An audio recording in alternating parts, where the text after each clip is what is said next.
वहाँ पर जो स्टूडेंट्स प्रोटेस्ट कर रहे थे, अब उन्होंने भी अपनी पार्टी फॉर्म करने की एक बात जो सामने रखी थी, तो क्या हो सकता है आगे चल के वो भी चुनाव लड़ते हुए नजर आएंगे? और क्या उनके पास इतना एक्सपीरियंस है कि वो एक देश को संभाल सकेंगे? क्योंकि ऑलरेडी जिस तरीके से हालात अभी बांग्लादेश के बने हुए हैं, ऐसे में कोई बेहद एक्सपीरियंस्ड और बहुत सुलझा हुआ इंसान ही बांग्लादेश के हालात को ठीक कर पाएगा।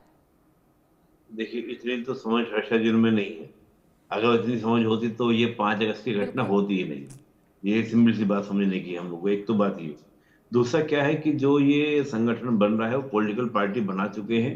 और उनको जो समर्थन मिल रहा है वो दो एनजीओ के द्वारा। वो दो एनजीओ जो हैं जिन्होंने इस पूरे के पूरे आंदोलन में बड़ी भूमिका निभाई थी, वो दोनों एनजीओ को क्या कर रहे हैं, उस पॉलिटिकल पार्टी को समर्थन दे रहे हैं। एक तो उसमें सलील इमाम जो हैं, जो इनके पूरे मुख्य सलाहकार थे एक तरह से, वो इसके क्या है मेंबर बने हुए हैं, उन्होंने त्यागपत्र दिया। उनके साथ और बहुत सारे जो छात्र नेता थे उन्होंने त्यागपत्र दिया और वो पार्टी अपना फॉर्म की है।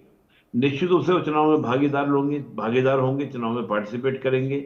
और उन्होंने जो रिजाइन दिया सरकार से, वो इन्हीं हालातों को देखते हुए रिजाइन दिया कि महंगाई की मार बढ़ रही है, तमाम तरह की इश्यूज, वस्तुएं बहुत महंगी हो रही हैं, लोगों को रोजमर्रा की चीजों की दिक्कतें हो रही हैं।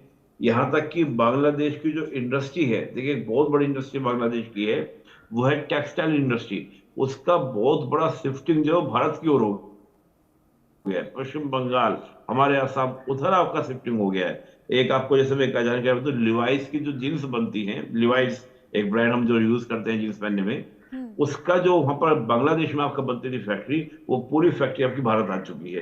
तो जो इस प्रकार के हालात बांग्लादेश में 5 अगस्त 2024 के बाद बने, तो ऐसे हालात में सोचा है कि सारी जिम्मेदारी जो है वो यूनुस के ऊपर हो जाएगी, कि यूनुस का जो एडमिनिस्ट्रेशन था, that is the failed administration. तो यूनुस भी बात को समझ रहे हैं कि मेरे को कहीं ना कहीं यूज एंड थ्रो कर दिया गया है। तो वो अब कहीं ना कहीं डेमोक्रेटिक सेटअप बनाने के प्रयास कर रहे हैं। और मैं एक बात मान रहा हूं कि देखिए, शेख हसीना जी तो भागकर हमारे यहाँ पर आ गई, हमने उनको शरण दी, एनी हाउ एनी कॉस्ट, किसी भी कंडीशन में हमने शरण दी। लेकिन मोहम्मद यूनुस भागकर कहां पर जाएंगे? पाकिस्तान। पाकिस्तान में तो वैसे ही कोराम है, वहां पे तो अननोन गनमैन घूम रहे हैं, कहीं भी किसी को भी हिट कर दे रहे हैं। तो यूनुस के पाकिस्तान जाएंगे या अमेरिका जाएंगे? अमेरिका में डोनाल्ड ट्रंप लेने वाले नहीं है। तो मुझे लगता है कि यूनुस कहीं ना कहीं इन बातों को समझ रहे हैं कि हालात बड़े पेचीदा हैं। इस हालातों में मुझे कहीं ना कहीं इस तरह की बातें करनी चाहिए, ताकि बांग्लादेश की स्थिति ठीक हो और मेरा भी जो अपना एक व्यक्तित्व है या मेरा जो करियर रहा है, उसको भी मैं कहीं ना कहीं दाग लगने से बचा सकूं। तो मैं उस हालातों में इन चीजों को, पूरी पूरी घटना को देख रहा हूँ। जी हर्षद जी। बिल्कुल, नोबेल पीस लॉरेट वो रही हैं, नोबेल से ही नोबेल पुरस्कार उनको पीस को लेकर मिला और वही वो बांग्लादेश में कायम नहीं कर पा रहे हैं। मोहम्मद अली शाह, जिस तरीके से यहाँ पर अब यूनुस जो हैं शेख हसीना को वापस से न्योता दे रहे हैं इलेक्शंस लड़ने के लिए, क्या लगता है इसके पीछे क्या मंशा है? कोई छलावा है, कोई चैलेंज है, कोई साजिश है?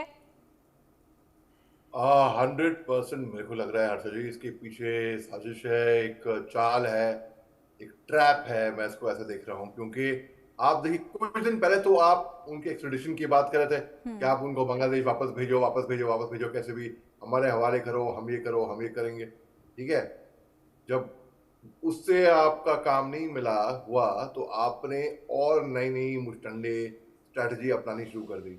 आपने फिर ये बोला, आप अगर वापस आ जाती हैं, अगर उनको वापस भेज देते हैं, हम इनको इलेक्शन लड़ने देंगे और इनके साथ वही सुलूक होगा जो कोई भी ऑपोजिशन पार्टी जो भी इलेक्शन लड़ती है, वही फैसिलिटी दी जाएगी, इतना ही एट पार ट्रीट करेंगे जो और कोई पार्टी इलेक्शन लड़ती है, या और कोई कोई भी इंसान अगर आके खिलाफ उसकी इज्जत की जाती है, उसका एक अलग एक स्टेशन होता है, एक अलग फैसिलिटी दी जाती है, वही फैसिलिटी एट पार, कोई वो नहीं होगी।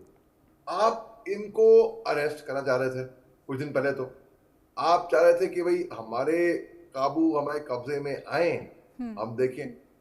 अब इट्स लाइक अ बीट, मछली की कि वो चारा बेचते हैं, फेंकते हैं ना, मछली चारा, मछली आती है, उसको पकड़ती है और उसको आप मछली को पकड़ लेते हैं।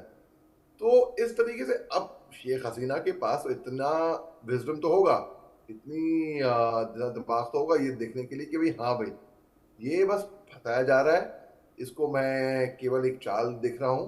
क्योंकि शेख हसीना, जैसे मैं आपको पहले बताया कि उन्होंने रिजाइन तो करा नहीं था, ये कुछ भी कर लें, चाल चल लें, कुछ भी कर लें, लेकिन ये हर जगह से साम, दाम, दंड, भेद ये कोशिश कर रहे हैं कि किसी तरह एक बार शेख हसीना उनके यहाँ पे बांग्लादेश पहुँच गईं, भलाई ये सोच के कि मैं इलेक्शन लड़ूँगी या कुछ भी, एक बार ऐसा हो, तो देख लो फिर ये लोग कैसे क्या करेंगे ये सलूक पता नहीं।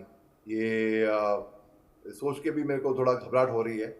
लेकिन जी हाँ, ये इसको मैं एक साजिश देख रहा हूँ और कुछ नहीं, ये ट्रैप है। बिल्कुल। निपुण जी, आपको क्या लगता है अगर शेख हसीना वापस आ जाती हैं, बेड का इस्तेमाल करके उनको वापस लाया जाता है, क्या लगता है आपको आगे उसका क्या नतीजा रहेगा? क्या उनको इलेक्शंस लड़ने दिए जाएंगे? क्या होगा आगे? देखिए मुझे लगता है कि जैसे अभी अली शाह जी कह रहे थे, देखिए ट्रैप भी हो सकता है, लेकिन मुझे थोड़ा सा ना पॉसिबिलिटीज कम लगती हैं। देखिए ट्रैप वगैरह हम कुछ भी बात करें, वो तभी होता है कि जब किसी भी देश के द्वारा बाहरी समर्थन उनको प्राप्त हो। आज अगर हम बात करें शेख हसीना को बाहरी समर्थन किसका है, वो मोहम्मद यूनुस को बाहरी समर्थन किसका है? अमेरिका का तो है नहीं, लिहाजा चीन का है। पाकिस्तान का तो कोई समर्थन का वो मतलब बनता नहीं है। अब चीन के साथ जो शेख हसीना के रिश्ते थे वो बैलेंसिंग वाले थे। मुझे याद है कि 5 अगस्त को जब घटना हुई थी, तो शायद 27 या 28 जुलाई की बात है। शेख हसीना वहां पर गई थी, चीन गई थी विजिट करने के लिए।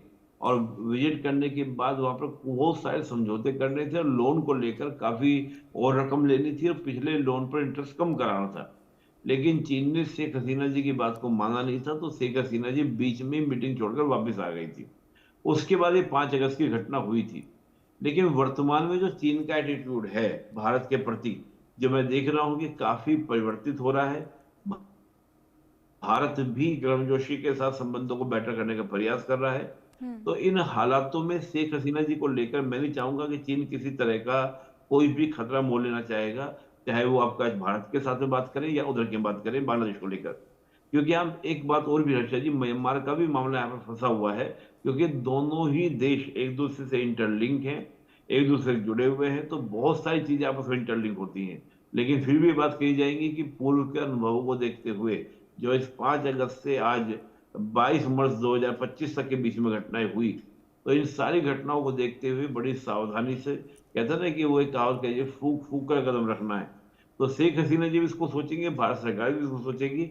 और देखिए बहुत सी बातें ऐसी होती हैं जो इंटरनल होते रहते हैं सरकारों के बीच में, जो हम लोगों को जानकारी मीडिया के द्वारा जितनी मिलती है वो काफी कम होती है।